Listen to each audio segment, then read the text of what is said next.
Welcome back to my channel. চোখের খিদের চ্যানেলে আপনাদের সকলকে স্বাগত। আজকে যে নতুন রেসিপিটা নিয়ে আসবো, সেটা নতুন না, আমরা সবসময় করে থাকি, কিন্তু এটা আমি আমার বাড়িতে একবার ট্রাই করে দেখেছি।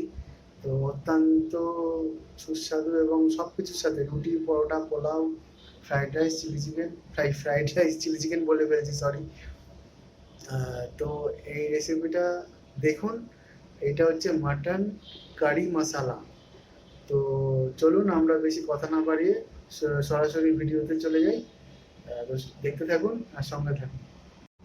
এই রেসিপিটা করার জন্য আমার লাগবে হচ্ছে মাটন আর আলু, যেটা আমি টুকরো করে কেটে নিয়েছি, পেঁয়াজ কুচিয়ে নিয়েছি, টমেটো কুচিয়ে নিয়েছি এবং আদা রসুন পেস্ট। আর পরবর্তী যে মশলাগুলো দেবো ওটা আমি রান্না করার সাথে সাথে বলে দেবো। তো প্রথমে গ্যাসটা জ্বালিয়ে নিয়েছি, এবার কড়াই বসিয়ে দিলাম। এবার নিয়ে নেবো এর মধ্যে সর্ষের তেল। সর্ষের তেলটা যখন একটু গরম হয়ে উঠবে, আপনারা বুঝতেই পারবেন, তখন এর মধ্যে আমি আলুগুলোকে একে একে দিয়ে দেবো।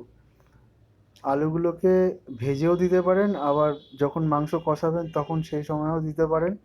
যার যেরকম সুবিধা সেইভাবে করবেন। তো আমি এখানে আলুগুলোকে ভেজে নিচ্ছি। একটু যখন লালচে রং এসে যাবে আলুর মধ্যে, তখন আমি এটাকে তুলে নেব।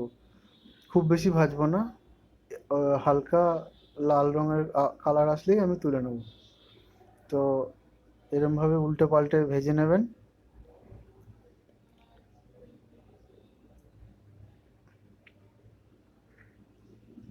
আমার আলুগুলো মোটামুটি ভাজা হয়ে গেছে। এবার আমি এগুলোকে এক এক করে তুলে নিচ্ছি। এবার এই যে তেলটা রয়েছে, এই তেলের মধ্যেই আমি কুচনো পেঁয়াজগুলো দিয়ে দেবো।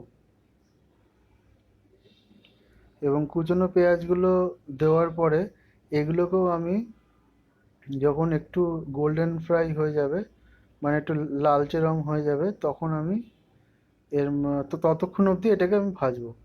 দেখুন অল্প অল্প লালচে রং হয়ে গেছে। এবার এর মধ্যে আমি দিয়ে দিচ্ছি লবণ, যাতে আরও তাড়াতাড়ি সেদ্ধ হয়ে যায়।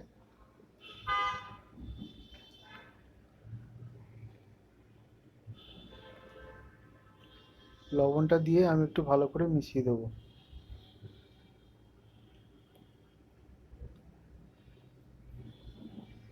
এটাকে ভালো করে মিশিয়ে দেওয়ার পরে আমি এর মধ্যে অ্যাড করব আদা রসুনের পেস্ট।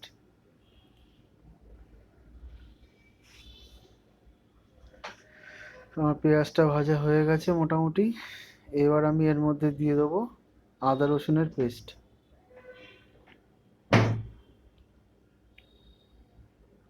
আদা রসুনের পেস্টটাকে আমি ভালো করে মিশিয়ে দেবো পেঁয়াজের সাথে, এবং ততক্ষণ অবধি কষাবো যতক্ষণ আদা এবং রসুনের যে একটা কাঁচা স্মেল থাকে, সেই স্মেলটা যতক্ষণ না চলে যাবে ততক্ষণ আমি ভাজতে থাকবো।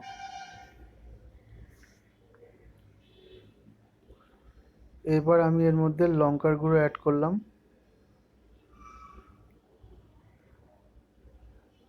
সঙ্গে অ্যাড করলাম ধনে এবং জিরে, একসাথে আমি মিশিয়ে রেখেছিলাম, সেটা অ্যাড করলাম। দিয়ে এবার এই মশলাটাকে আমি ভালো করে কষিয়ে নেব।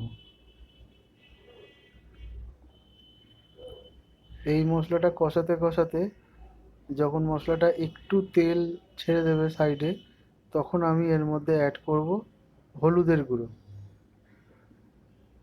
আর অ্যাড করব সামান্য পরিমাণে লবণ। লবণ আমি আগেও দিয়েছিলাম, তো সেইভাবে মেজারমেন্ট করে এইবার লবণটা আমি দিলাম। এবার এটাকে ভালো করে কষাবো। এরপর আমি এতে অ্যাড করব কুচিয়ে রাখা টমেটোগুলো। কুচিয়ে রাখা টমেটোগুলোকে অ্যাড করার পর এটাকে আরেকটু ভালো করে কষাতে হবে। যখন দেখবেন টমেটো থেকে অল্প পরিমাণে জল বেরিয়ে আসছে সাইড দিয়ে, তখন এটাকে আর একবার একটু নাড়াচাড়া করে টমেটোগুলো যাতে ভালো করে সেদ্ধ হয়ে যায় বা গলে যায়, সেরকম করার জন্য এটাকে আমি কিছুক্ষণের জন্য ঢাকা দিয়ে রাখবো। এইবার ঢাকনাটা সরিয়ে সবাই দেখতেই পাচ্ছেন যে আমার টমেটোগুলো মোটামুটিভাবে সেদ্ধ হয়ে গেছে। তো মশলাটাও মোটামুটি রেডি হয়ে গেছে। এবার এর মধ্যে আমি দেব সামান্য পরিমাণে জল। দিয়ে আর একটু ভালো করে নাড়িয়ে নেব। এই জলটা অপশনাল, আপনারা দিতেও পারেন নাও দিতে পারেন। এই জলটা দেওয়ার আগেও আপনারা মাটনটা দিয়ে কষাতে পারেন। তো আমি একটুখানি জল অ্যাড করে নিলাম, নিয়ে একটু নাড়িয়ে চাড়িয়ে এইবার আমি এর মধ্যে মাটন এবং ভেজে রাখা আলুটা দিয়ে দিলাম, দিয়ে এবার ভালো করে কষাতে থাকবো। মাটনটা ততক্ষণ কষাতে হবে যতক্ষণ এর থেকে না পুরোপুরি জলটা বেরিয়ে আসে। তারপরে আরও মানে এমনি খাসির মাংস একটু বেশি কষাতে হয়, তাই জন্য এটাকে আর একটু ভালো করে আমি কষিয়ে নেব ঢাকা দিয়ে দিয়ে। তো এবার আমি ঢাকাটা দিয়ে দিলাম। মিনিট 5-7 পর দেখুন ঢাকাটা সরিয়ে দিলাম, দেখুন কতটা মাটন থেকে জল রিডিউস হয়েছে। এই জলটাকে, এই যে মাটন থেকে যে জলটা বেরিয়েছে, এইটা পুরো কষাতে কষাতে একদম শুকিয়ে দিতে হবে। মানে শুকনো অবস্থায় যখন চলে আসবে তখন আমরা এটাকে প্রেসার কুকারে দেবো। তো আমরা আর একবার এটাকে ঢাকা দিয়ে দিচ্ছি।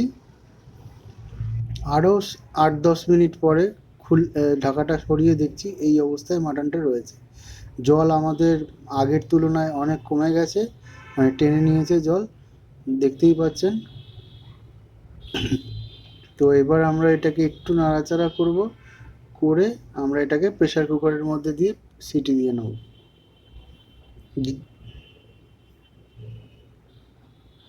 প্রেসার কুকার ছাড়াও আপনারা করতে পারেন, সেক্ষেত্রে একটু সময়টা বেশি লাগবে, কারণ প্রেসার কুকার হলে একটু তাড়াতাড়ি হয়ে যাবে। তো আমি এবার এই পুরো মটনটাকে প্রেসার কুকারের মধ্যে ট্রান্সফার করে নিয়েছি। এবার আমি এর মধ্যে অ্যাড করব সামান্য পরিমাণে লবণ, আর অ্যাড করব কাঁচা লঙ্কা।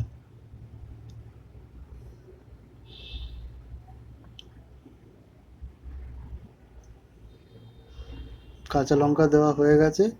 এবার এর মধ্যে আমি দেব সামান্য পরিমাণে জল এবং গরম মশলা।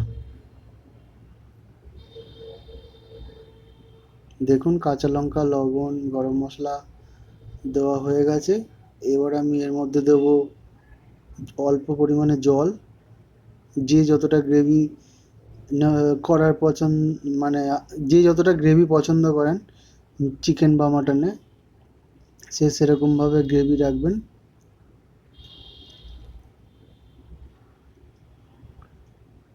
তো এবার আমরা এটাকে ঢাকা দিয়ে দেবো।